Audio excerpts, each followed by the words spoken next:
কিরে কি বার করছিস? আর একটা কুর্তি। কি হয়েছে? ওটাই দেখছি যে ঠিকঠাক আছে কি। অনেকদিন হলো পরা হয় না। এত নেড়ে গেটে দেখার কি আছে? দেখছি যে ঠিক আছে, অনেকদিন হয়ে গেছে তো এটা। ভালো বেশ। ভালো তো হবেই। বলছি তোমাকে একটা কথা বলবো। আচ্ছা বলো তো এই কুর্তিটার কিরকম দাম হবে? কত হবে? 300-400 টাকা হবে। তোমার কি মাথার তার কেটে গেছে? কেন?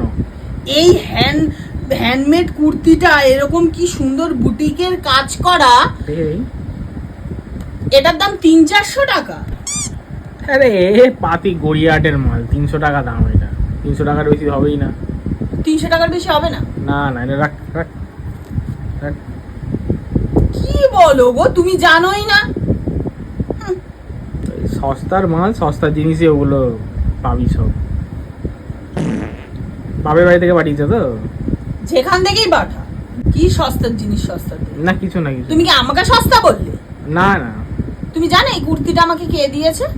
কে আবার দেবে? জানি আমি। আমার বর দিয়েছে, বলেছে 1300 টাকা দাম। এটা আমি দিয়েছি? ওই দেখি আরেকবার দেখি। ও এটা তো সেই, আচ্ছা আচ্ছা, সুজাতা বিক্রি করছিল। সুজাতার মাসিমা বলি ওটা সুজাতাকেই দেখিয়ে।